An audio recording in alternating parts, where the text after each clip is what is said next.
Yes, rents and house prices are sky high and supply has shown little signs of budging. Well, later this morning, we're going to be getting the quarterly figures on starts and completions of new housing. So average UK house prices have risen for the third month in a row. On an annual basis, house prices were 1.6% higher than a year ago, slowing from 2.1% in February. Average UK house prices have ticked up for the third month, and the headlines are all about interest rates, slow supply, or the pain of sky-high rents. But that's all just noise, the distraction. The British property market has been hit with the biggest shock in generations, and it has absolutely nothing to do with house prices crashing. I'm talking about something far more sinister, something that's been deliberately hidden from landlords, tenants, and property investors across the UK. Just 3 days ago, buried deep in over 200 pages of bureaucratic government documentation, a major party revealed their master plan. And what I discovered when I dug through every single page will truly shock you to your core. This isn't just about rental reforms, that's the beautiful, polished lie they are selling. This is about the systematic, planned dismantling of private property ownership in Britain. The evidence I'm about to put right in front of you proves that everything you've been told about these supposed changes is a coordinated lie. By the time this investigation is over, you'll understand exactly why 23% of landlords are already scrambling to sell up before these laws even take effect. You'll discover the hidden agenda that stretches far beyond simple tenant rights. And you'll learn why this could be the single, final nail in the coffin for property investment in Britain as we've known it. But here's the most important truth the mainstream media won't dare tell you: the real winners from these changes are not the tenants. They are not the small-time landlords either. The real winners are hiding in plain sight, and they've been orchestrating this entire, massive transformation for years. Today, I'm going to reveal the most explosive story yet. Because what happened 3 days ago wasn't just a policy announcement. It was a declaration of war on private property ownership. And if you own property, rent property, or ever plan to buy property in the UK, this will fundamentally change every single assumption you thought you could rely on. Look, the truth they are trying to bury is complex and absolutely requires deep, unfiltered investigation like this. The mainstream media is paid to run cover for these massive corporate interests. We are the only defense against the slow, silent takeover of our homes and our assets. If you want the raw, emotional truth about what's happening to your financial future and your country, you need to be part of the community that's fighting back. Smash that subscribe button now and turn on notifications, because the coming truth is what they are most terrified you will ever see. Don't miss the next step in this critical, ongoing exposure. Let me start with the single fact that will blow your mind right now. The government document that outlined these massive, market-altering changes, the legislation that promises to reshape the economy for millions of people, it wasn't written by elected politicians. It was crafted, word for word, by the same massive consulting firms that advise the world's largest institutional investors. We're talking about the very same firms that represent BlackRock, Vanguard, and other trillion-dollar investment giants, the companies that are actively trying to buy every single asset on the planet. How do I know this, and why is this not a conspiracy theory? Because I spent 3 weeks tracking down the authors, meticulously cross-referencing their backgrounds, and forensically mapping their connections. What I found was an interconnected, impenetrable web of relationships that stretches directly from Downing Street to Wall Street. This isn't just policy creation, it's a corporate invasion disguised as social reform. Before I expose that entire, shocking network of corruption, let me show you what they absolutely do not want you to understand about the core of these new laws. Everyone is focused on the biggest talking point, the end of no-fault evictions. The media is calling it a massive victory for tenant rights. Housing charities are celebrating in the streets. Even some short-sighted landlords are saying, maybe it's not so bad, we can cope. They are all missing the fundamental, terrifying point. The abolition of no-fault evictions is not about tenant protection, that's the beautiful, easily digestible narrative for the masses. It is, fundamentally, about data collection. It is about systematically forcing every single property transaction, every single contract, every communication between landlord and tenant through mandated, government-monitored, and government-controlled systems. It is about creating a comprehensive, real-time database of who owns what, where they live, how much they are worth, and how they behave. This database is the prize. Think I'm being paranoid? Let me walk you through the undeniable, documented evidence.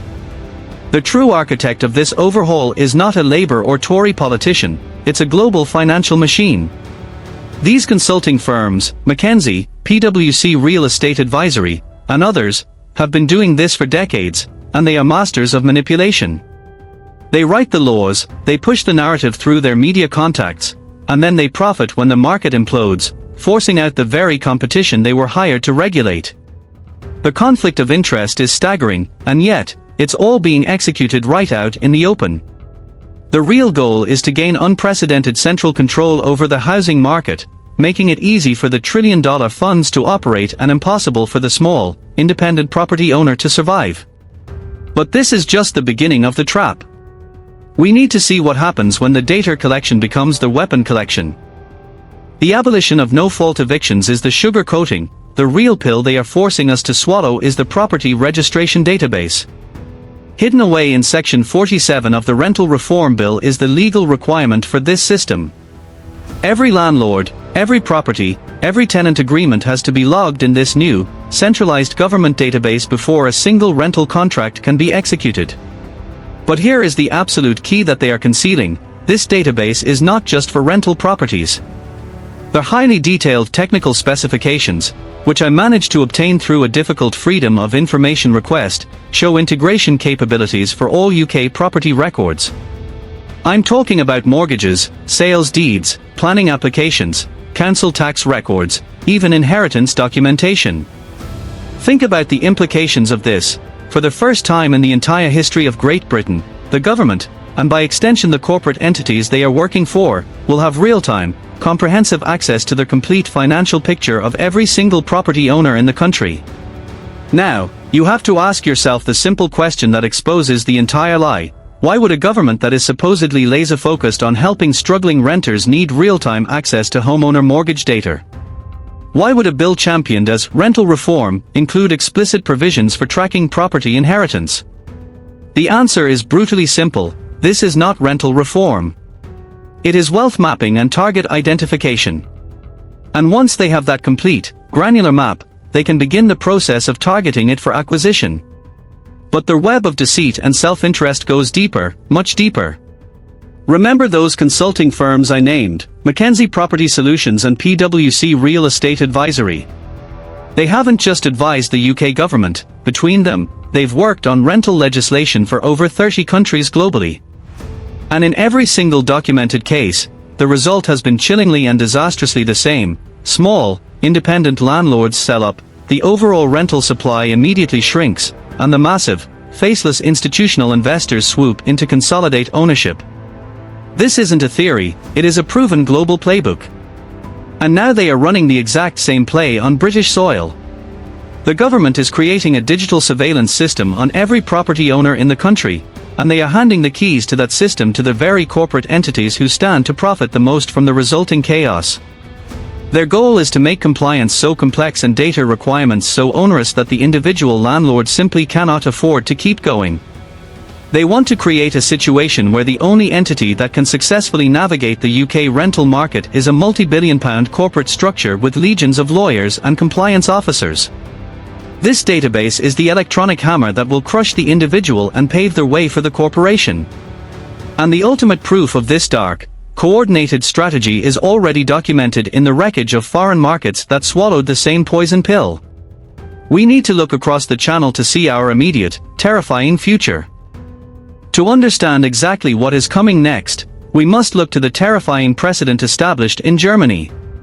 In 2015, they rolled out very similar rental reforms. No-fault evictions were drastically restricted, rental increases were capped, and tenant rights were dramatically expanded. Sounds familiar, doesn't it? The media hailed it as a social justice victory. But what happened next was a forensic economic disaster for the small owner. Within 5 years, over 40% of rental properties in Germany's major cities were owned by massive institutional investors. Corporate giants like Deutsche Wohnen and Vonovia systematically bought up hundreds of thousands of properties from small landlords who simply couldn't cope with the crushing weight of the new regulations, compliance costs, and restricted rights. They were forced out. The ultimate result of this supposed tenant-friendly reform. Rents in Berlin increased by a shocking 67% between 2015 and 2020. Munich saw rents leap by 53%. The tenants were ultimately betrayed, not protected. The small-time landlord was eliminated. The corporation won. But here is the truly shocking, insidious kicker: those exact same institutional investors are now the largest, most vocal financial supporters of tenant rights organizations across Europe and in the UK. They fund the research. They sponsor the conferences. They even strategically write the policy recommendations, the very same policies that end up eliminating their small competitors. Why do they do this? Because they understand a fundamental truth that small landlords miss: complex regulations do not reduce corporate profits when you have an army of compliance specialists and lawyers on retainer. Complex regulations are a strategic business tool. They eliminate the competition. This is the German playbook, and it is being run against Britain right now. I have personally traced their complex funding behind 3 of the UK's most vocal tenant rights organisations. And guess where a shocking 37% of their operational funding comes from? It comes from corporate property investment firms, not small buy-to-let investors, but the same corporate giants who stand to benefit most from these laws. Generation Rent, an organisation campaigning hardest for these very reforms, has a subsidiary of a company that owns over 50,000 rental properties across Europe as its biggest donor. Shelter, Britain's largest housing charity, has received over £2 million in the past 5 years from firms that specialise in large-scale corporate property acquisition. Are you starting to feel the betrayal? These organisations are not fighting for the tenant, they are simply clearing their way for corporate landlords to achieve a total monopoly. Our own government, knowingly or unknowingly, is actively helping them execute this coordinated corporate takeover. The really shocking part isn't the political cover or the corporate architects, it's what these laws are mathematically designed to do to the market itself. Because everything the government is projecting about the impact is a demonstrable, terrifying lie. Let's step away from the political spin and break down the cold, hard mathematics behind these changes, because when you run the numbers properly, the picture that emerges is terrifyingly clear.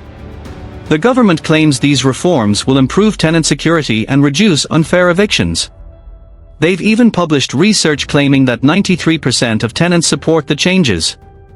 What they have deliberately hidden and have not published is their own internal economic analysis of the market impact.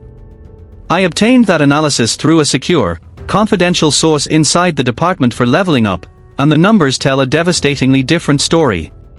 Treasury economists estimate that between 20% and 30% of current independent landlords will exit the market within 2 years of implementation. That is the systematic elimination of approximately 450,000 rental properties that will either be sold off or converted to other uses. Now, this is basic, simple economics. What happens when supply drops by a catastrophic amount while rental demand remains absolutely constant? Rents explode. But by how much? Using historical, regional rental data from the last decade, I have calculated the predictable price impact of this engineered supply reduction. A minimum 20% drop in rental supply typically leads to rent increases of between 35% and 47% over just 2 years. If that exodus hits 30%, we are looking at rent increases of between 55% and an unimaginable 70%. You might think that sounds extreme, that it's simply fearmongering. Let me show you what is already happening right now. I have been tracking rental prices in areas where these very reforms have been discreetly trialed through pilot programs. Birmingham, Manchester, and specific zones in London have been testing key elements of the new system since early 2024. In Birmingham's trial area, average rents have already increased by a crushing 28% since the pilot began. Manchester saw increases of 31%. London's pilot zones have surged by 37%. But here's the truly insidious detail: these increases are not random. They are following a clear, documented pattern that overwhelmingly benefits the large, corporate landlords at the direct expense of the small, individual owner. Corporate landlords can easily absorb the massive, new compliance costs. They can hire full-time specialists to navigate the legal and regulatory minefield. Most importantly, they can afford to keep properties empty during these long, expensive transition periods to drive smaller players to panic. Small landlords, however, rely on rental income to pay their mortgages. They cannot afford legal teams or specialist compliance officers. They cannot absorb months of void periods while navigating new, bureaucratic hellscapes. So, what happens next is the planned outcome. Small landlords are forced to sell to large corporate landlords, often at below-market prices because they need the cash to exit quickly. I have documented over 300 such forced sales in the last 6 months alone. Properties that were once owned by individual landlords, often pensioners with a single retirement property, sold to corporate buyers at an average discount of 18% below market value. This is wealth transfer on a massive, unforgivable scale, from individuals to institutions, from small investors to corporate giants. And it is being shamelessly facilitated by a government that claims, with a straight face, to be protecting vulnerable tenants. The government is publicly claiming that these changes will be implemented gradually, Section 21 abolition first, then the other reforms rolling out over a gentle 18 months. This sounds reasonable, designed to avoid market shock, right? Wrong. The implementation timeline has been meticulously and strategically designed to maximize market disruption and confusion, ensuring that small players cannot adapt.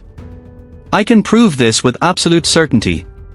Just look at the sequencing. No-fault evictions are set to end first in the summer of 2025. But the crucial, necessary landlord database doesn't become fully mandatory until spring 2026.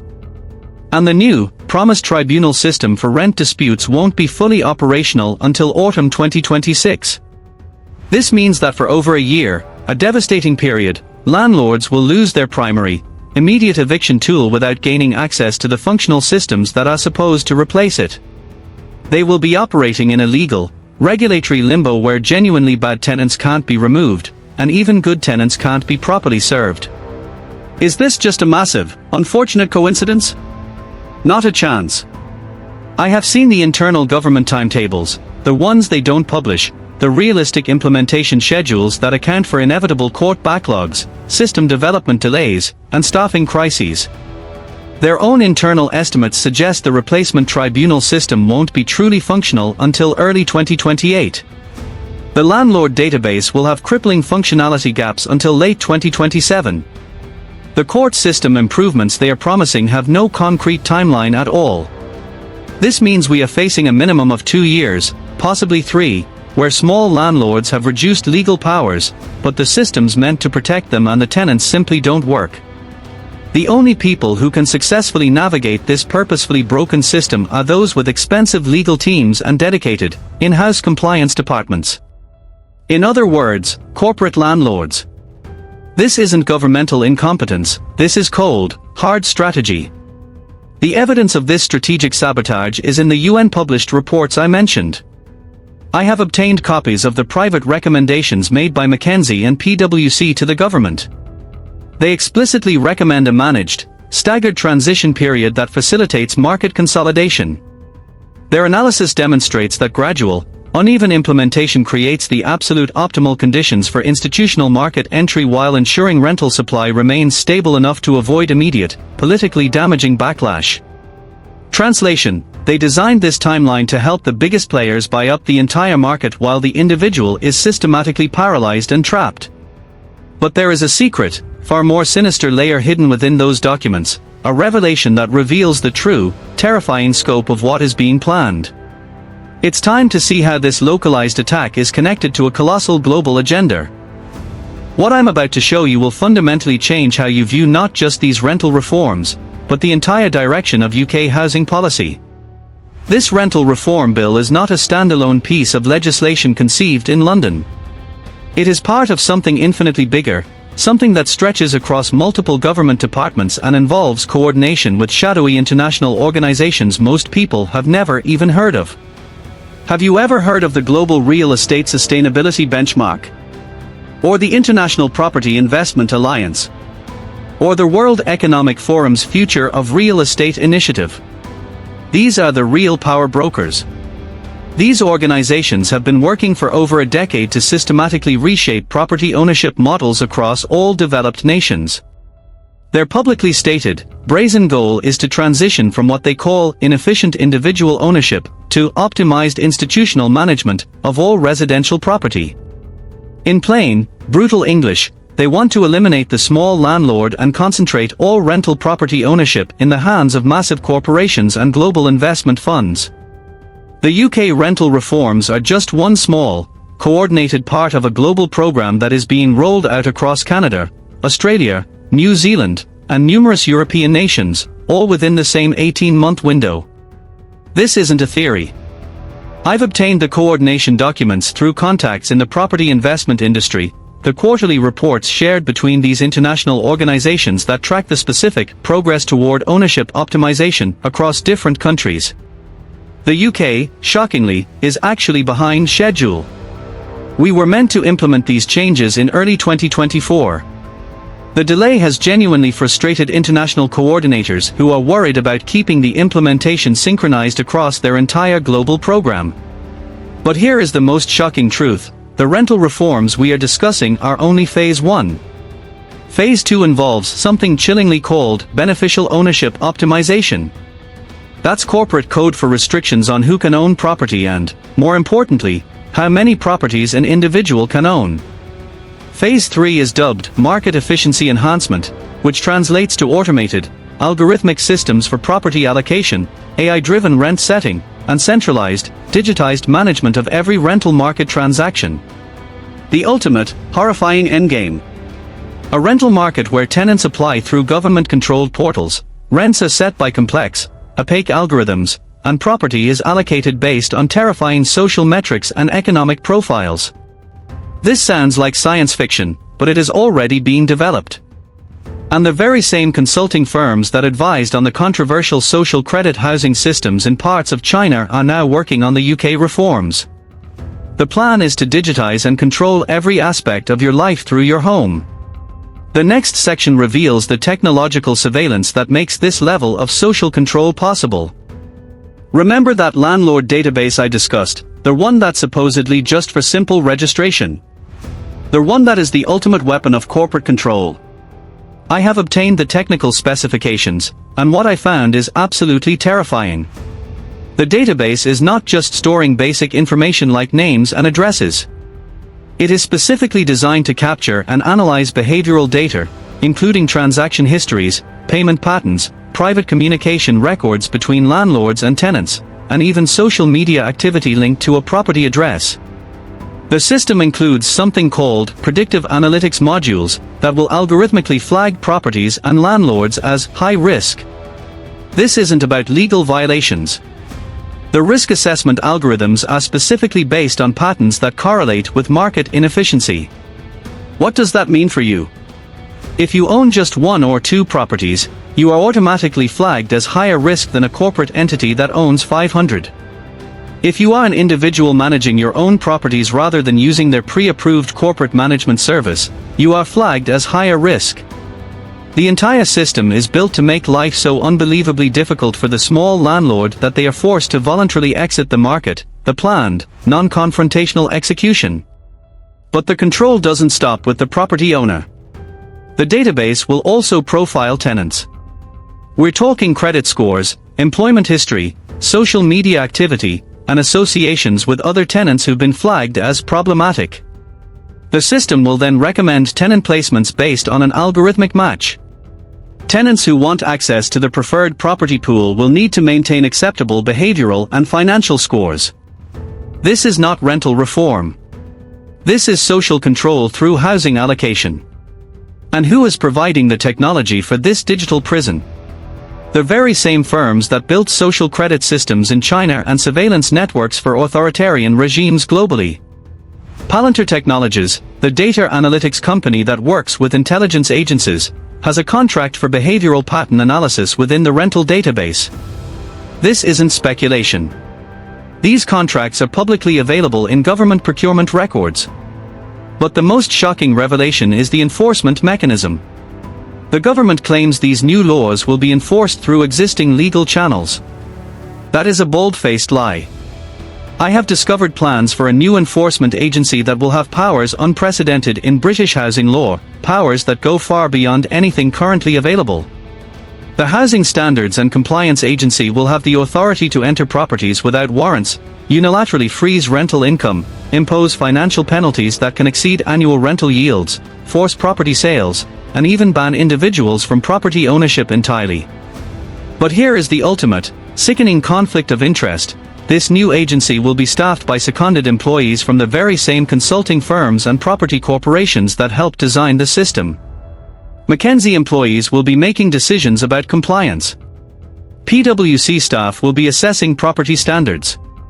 The same companies that want to buy up your assets will be the ones determining whether you are allowed to keep them. And the appeal process? There is none. Their decisions are final and can only be challenged through a judicial review, a multi-year legal battle that costs hundreds of thousands of pounds. This is the rigged game. The legal standards they are applying are not based on property law, but on vague, sustainable housing principles that can be interpreted in any way they choose. I've seen the test cases. A landlord fined £12,000 because his property's already legal energy rating was deemed suboptimal for long-term sustainability goals. A landlord forced to sell because her 7% rental yield, a completely normal return, was deemed market exploitation. They are testing the maximum pressure they can apply. And if you think you can simply sell and escape, you're too late. They are planning to restrict that, too. Here is the final, sickening mechanism of the trap. The Rental Reform Bill includes provisions for property market stability measures that can be activated if too many landlords try to sell at once. What does this truly mean? If mass exits threaten their carefully orchestrated corporate takeover, the government can temporarily restrict property sales. They can require landlords to offer properties to approved institutional buyers first. They can impose long cooling-off periods and even force landlords to continue renting properties while the sale restrictions are in place. These emergency powers already exist from the pandemic but are now being made permanent and expanded. Why? Because the planners know many landlords will try to flee, and they have to control the exit to protect the transfer of wealth from individuals to their corporate allies. The system is comprehensively rigged. Small landlords cannot operate effectively under the new rules, but they also cannot easily exit the market. They are completely trapped in a system designed to extract maximum value from their forced sales. But the ultimate betrayal is of the tenant. Once these institutional investors control the market, tenant protections become meaningless. Corporate landlords have armies of lawyers to find loopholes, lobbying power to change future policies, and monopoly power to impose terms you cannot refuse because there is literally nowhere else to go. They will use their monopoly to impose fees, algorithmic rent increases, and aggressive legal actions that no individual landlord could afford. The current tenant protections being introduced now are just window dressing. They are setting the tenant up for an even worse, more controlled, and more expensive future. The rental database is not just about property, it is the foundation for a comprehensive surveillance system that will track the daily lives of millions of citizens, movement, financial transactions, social associations, all linked to your home. It includes behavioral modification protocols that can restrict access to certain properties or areas based on algorithmic social scoring. We are looking at a system where housing allocation is weaponized for social control, where your behavior determines not just where you can live, but whether you are allowed to own property at all. And it is being implemented by politicians who genuinely believe they are optimizing social outcomes through data-driven policy. They are not evil dictators, they are true believers in a digital, controlled future, and that makes them infinitely more dangerous than any traditional tyrant. This is the war. The battle for our property, our privacy, and our future is happening now, and the first shot was fired 3 days ago. What is the first, immediate action you believe should be taken to expose this global master plan before the next phase of the coordinated attack is implemented?